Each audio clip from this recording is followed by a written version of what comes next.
Merci d'être avec nous à ce rendez-vous de l'actualité. Bonsoir et bienvenue à chacun et à tous. On démarre sans plus tarder avec cet accord cadre sur la coopération transfrontalière qui lie désormais le Bénin au Niger. Le ministre béninois des Affaires étrangères et de la coopération et son homologue nigérien ont procédé à la signature du dit accord ce mardi à Cotonou. Les détails dans ce compte rendu signé Génial Afouda Moussi Agboka et Alexis Kenom. Signature d'accord transfrontalier entre le Bénin et le Niger. L'accord vise essentiellement à faciliter et à promouvoir la coopération transfrontalière entre les populations béninoises et nigériennes vivant aux frontières des deux pays. Les communautés aux frontières, à cause de cet accord-là, vont devenir une seule communauté. Elles vont pouvoir s'asseoir, gérer leur terroir. Elles vont pouvoir même initier des textes, dans la limite évidemment des exécutifs nationaux qui réglementent leur vie en commun. Elles vont pouvoir aller chercher des financements de par le monde pour exécuter des projets communs et adaptés à leur vie, à leurs besoins. Ce partenariat scellé entre les deux États est la consécration de leurs efforts à construire un espace commun de paix et de sécurité pour leurs populations respectives. Cet accord ouvre la voie à beaucoup de choses et crée, je crois, les conditions et les mécanismes juridiques d'une meilleure gouvernance de cette coopération. Il faut, dans l'évolution que connaissent nos sociétés, il faut, face aux défis, un des défis, c'est par exemple le terrorisme, c'est l'insécurité. Il faut, dans les défis de la pauvreté, trouver un moyen de faire jouer toutes les synergies. Les synergies en matière de sécurité, les synergies en matière de projection pour des actions de développement, mais des synergies aussi pour gérer de manière préventive des conflits. L'accord résulte de la mise en œuvre par le Bénin et le Niger de la Convention de Niamey adoptée par la 23e session recommandée par l'Union africaine. La 6e mandature de la Haute Autorité de l'audiovisuel et de la communication est désormais officiellement investie de ses charges et prérogatives. La passation officielle de charges entre membres sortants et entrants de l'institution a eu lieu hier. Elle fait suite à leur investiture procédée la veille par le président de la République. Le nouveau président de la HAC et ses conseillers s'engagent à enclencher les réformes au sein du monde médiatique béninois. 5 ans se sont écoulés depuis sa prise de fonction à la tête de l'organe de régulation des médias. Adam Boni Tessi finit en beauté son mandat et passe officiellement le témoin. C'est désormais lui le nouveau patron de la Haute Autorité de l'audiovisuel et de la communication. Rémi Prosper Moretti, diplômé en télécommunications, succède ainsi à Adam Boni Tessi.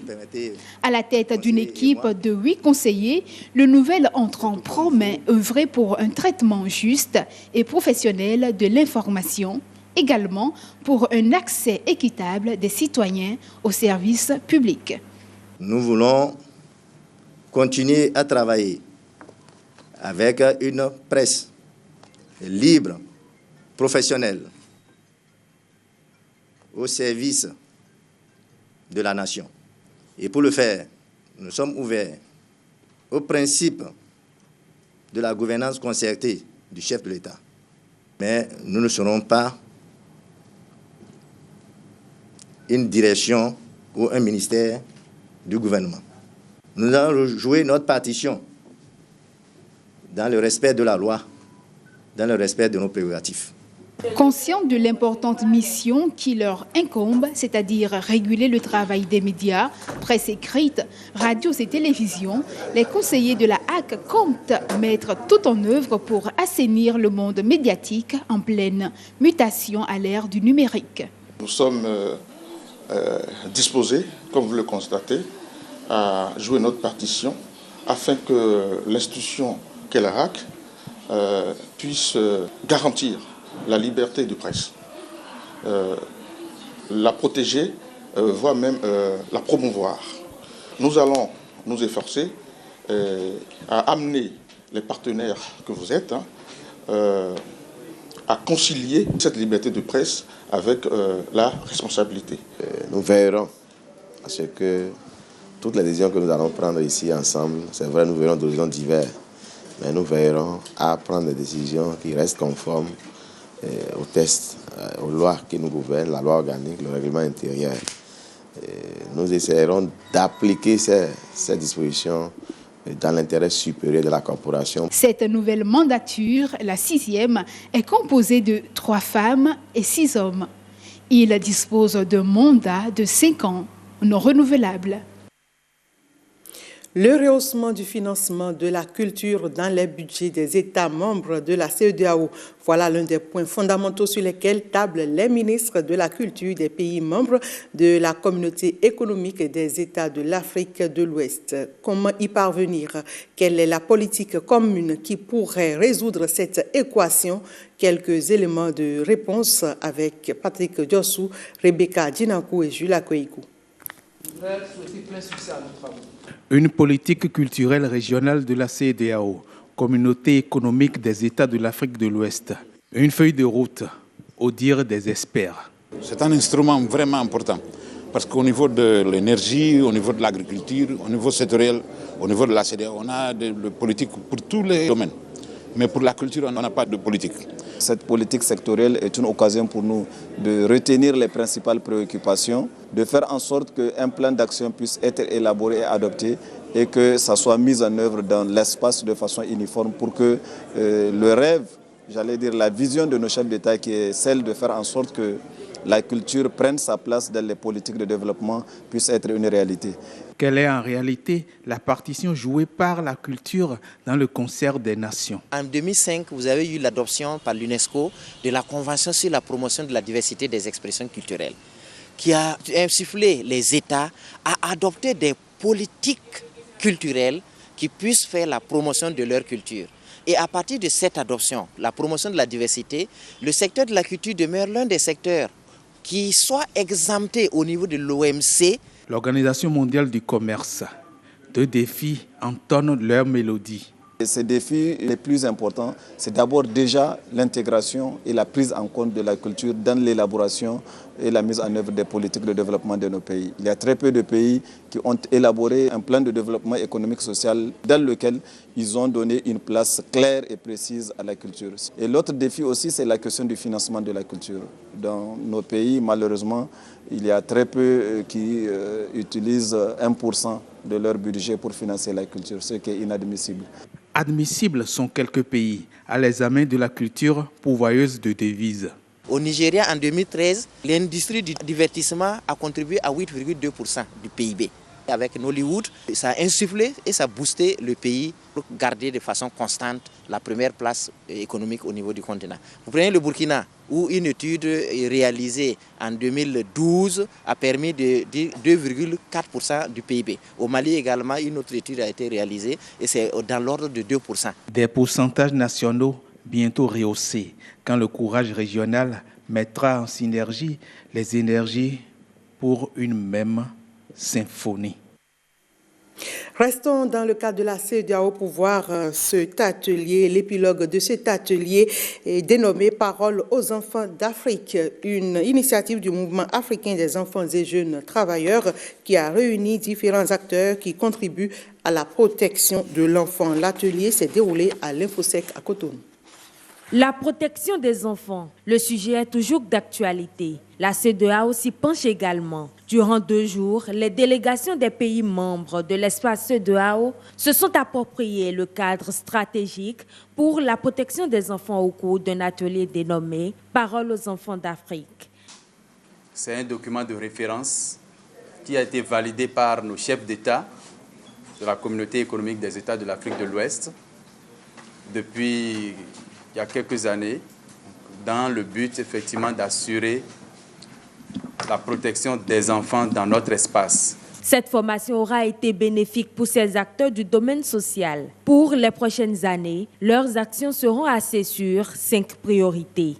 Parmi ces priorités, on peut citer la violence contre les enfants, le mariage des enfants, le travail des enfants, l'état civil et les statistiques vitales et la mobilité des enfants.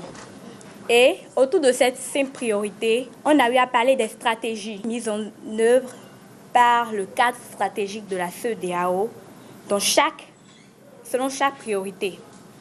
On a aussi eu à parler de ce qui a été fait et de ce qui reste à améliorer.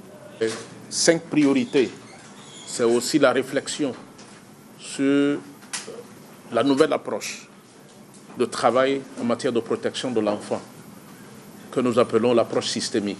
L'atelier Parole aux enfants d'Afrique est initié par le Mouvement africain des enfants et jeunes travailleurs. Une initiative qui intervient pour commémorer les 25 ans d'existence du mouvement. 3 jours pour réfléchir à la question de la bonne gouvernance au sein des institutions de prévoyance sociale. Il s'agit d'un atelier animé par des experts de l'Association internationale de la sécurité sociale. Les travaux ont été lancés ce mardi par le ministre en charge du travail et de la fonction publique, Adidiatou Matisse. Enoch Moupati et Francis Faton pour le point. Nous avons eu des retours positifs et le Bénin a accueilli cet atelier. Le conseil d'administration de la Caisse nationale de sécurité sociale CNSS du Bénin fait bonne impression aux 4 coins du monde. Mais il le fera davantage s'il fait de la bonne gouvernance son cheval de bataille. D'où l'intérêt de cet atelier conjointement organisé par la CNSS et l'AISS, l'Association internationale de la sécurité sociale. Le conseil d'administration constitue la boussole même des institutions de sécurité sociale. Elles définissent la politique et la direction générale les décline. Et au sortir de cet atelier, donc, il y aura un renforcement des capacités qui sera évidemment au profit des institutions de sécurité sociale. 72 heures d'échanges et d'études de cas pour familiariser ces administrateurs des organismes de prévoyance sociale sur les lignes directrices de l'AISS. Au cours de ces 3 jours, nous échangerons sur les objectifs communs de bonne gouvernance et des expériences de nos pays respectifs pour enfin nous pencher sur les recommandations de l'AISS en matière de bonne gouvernance, en vue d'améliorer de manière significative nos pratiques en matière de gouvernance. L'AISS est une composante de l'OIT, l'Organisation internationale du travail. Elle promeut, depuis sa création en 1927, plusieurs valeurs et la problématique de la bonne gouvernance, objet d'échange, cadre parfaitement avec la vision du gouvernement. Une vision qui ne fait l'ombre d'aucun doute et inscrite dans son programme d'action 2016-2021. Ce programme d'action, dans le cadre de la relance durable du développement économique et social du Bénin, et spécifiquement l'amélioration des conditions de vie des populations, a envisagé le renforcement des services sociaux de base sous 4 dimensions, prenant en compte notamment le renforcement des capacités et la gouvernance dans tous les secteurs vitaux, dont celui de la protection sociale. C'est pourquoi toutes les initiatives qui vont dans le sens du renforcement des capacités des organes de gouvernance de nos OPS ne peuvent qu'être saluées, renforcées et encouragées. Au-delà de la question de la bonne gouvernance, cette rencontre de Cotonou permettra également à ces administrateurs de réfléchir sur certaines préoccupations inhérentes à leur mission. Des préoccupations qui vont redorer le blason des OPS, organismes de prévoyance sociale, pour une bonne prise de décision par les pouvoirs publics. Parlons aussi de cet atelier d'évaluation du plan de travail annuel du 2e semestre au ministère des Petites et Moyennes Entreprises. L'occasion était pour le ministre d'inciter davantage ses collaborateurs en vue de l'amélioration de leur rendement. Il a eu lieu ce mardi 23 juillet dans l'enceinte du dit ministère. Innocentia Ladagbe et Edmond Ngbo pour les détails. Après 6 mois de mise en œuvre du plan de travail annuel, les cadres du ministère des Petites et Moyennes Entreprises se retrouvent pour faire le point des travaux effectués. Le PTA est mise en œuvre dans un contexte difficile d'appropriation des réformes en cours pour l'amélioration de l'exécution du budget général de l'État, particulièrement celle de la mise en œuvre du nouveau code des marchés publics. Un exercice important qui permet de parcourir les réalisations, mais aussi les difficultés rencontrées. Il importe que nous passions en revue les difficultés qui ont pu entraver la mise en œuvre du PTA et de prendre des résolutions pour améliorer la performance du ministère, tant au niveau de la qualité de la dépense publique qu'au niveau des prestations fournies aux usagers clients de notre département ministériel. Et le taux d'exécution financière base engagement à 44,25% et 40,2% base ordonnancement contre respectivement les 9%, 58% et 24% au premier semestre 2018. Donc au lieu de faire mieux d'année en année, il me semble que nous faisons bien mieux. Il en résulte donc que les attentes sont encore loin d'être comblées. Le ministre a alors demandé plus d'abnégation dans le travail pour l'amélioration des données.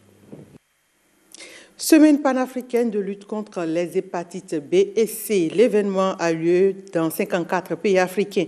Une initiative du Rotary International et au Bénin, c'est une campagne de dépistage gratuit qui est prévue pour démarrer d'une pierre et pour marquer d'une pierre blanche cette semaine. Elle a été lancée ce mardi à l'université d'Abomey-Calavi. Lenaïk Agbazaou, Ramatoulawani. De longues files d'étudiants comme aux heures d'inscription sur le campus. Tous veulent connaître leur statut hépatique. Un dépistage gratuit au plan national est lancé ici à l'université d'Abomey-Calavi. La campagne se déroule sous la férule du Rotary International. Elle s'inscrit dans le cadre de la semaine panafricaine de lutte contre les hépatites virales. Cette semaine permet le dépistage à grande échelle des hépatites B et C. Et c'est le Rotary International qui a mis en place ce programme pour permettre aux populations de se faire dépister et ainsi de faire connaître leur état sérologique gratuitement pour les hépatites B et C. De type B ou C, l'hépatite virale est une tueuse silencieuse, 7e cause de décès dans le monde. Au Bénin, c'est une synergie d'action qui est mise en branle pour lutter contre cette maladie. Raison pour laquelle le gouvernement soutient fortement cette campagne du Rotary International. Investir dans l'élimination de l'hépatite, c'est sauver des vies humaines, c'est œuvrer pour le développement. C'est pourquoi, sous le leadership de son Excellence M. Patrice Talon, notre pays s'est engagé dans la stratégie mondiale de l'Organisation mondiale de la santé pour l'élimination de l'hépatite avec comme objectif de diagnostiquer 90% des personnes et de traiter 80% des malades d'ici 2030. C'est l'occasion de souhaiter une pleine réussite à ce projet qui se met en place dans notre pays et qui, sans risque de me tromper, permettra d'améliorer la santé de nos populations et surtout la santé de la jeunesse active que constituent les étudiants et étudiantes. Face aux nombreuses actions de protection sociale que mène le Rotary, nous devons conjuguer nos efforts et œuvrer ensemble pour l'assistance, la solidarité et l'amitié des Béninois en vue des résultats plus probants en matière de santé et de bien-être économique et social pour les couches vulnérables de notre pays. Le Conseil des Béninois de France et l'Ordre des pharmaciens du Bénin sont aussi mobilisés derrière le Rotary International pour la réussite de la semaine de dépistage gratuit. En dehors des centres hospitaliers, plusieurs sites avancés sont aussi prévus pour faire dépister le plus grand nombre de Béninois. Et ce, jusqu'au 28 juillet prochain. Lancement des enquêtes Komodo et Inkomodo dans le cadre du projet de construction du marché de gros à Abomey-Calavi, une plateforme agroalimentaire sous-régionale. La cérémonie a été présidée par le ministre du Cadre de vie et du Développement durable. José Didier Tonato a visité à l'occasion le site qui doit abriter les travaux. Compte rendu. Environ 160 hectares pour accueillir les travaux de construction du marché de gros à Abomey-Calavi. Ce site, dans un premier temps, faisait plus de 200 hectares. Les responsables, nos ministres, ont estimé qu'après étude, qu'il fallait quand même dégager plus de 2 colonnes de l'eau qui étaient densément bâties avec beaucoup d'investissements. nous avons exécuté cela, ce qui a réduit aujourd'hui à environ 160 hectares. Vous allez constater que à ma droite, tout ce qui est là comme investissement, immeubles ont été soustraits donc, du domaine. Et on a repris les projets, les études pour s'accommoder à ce qui devait rester.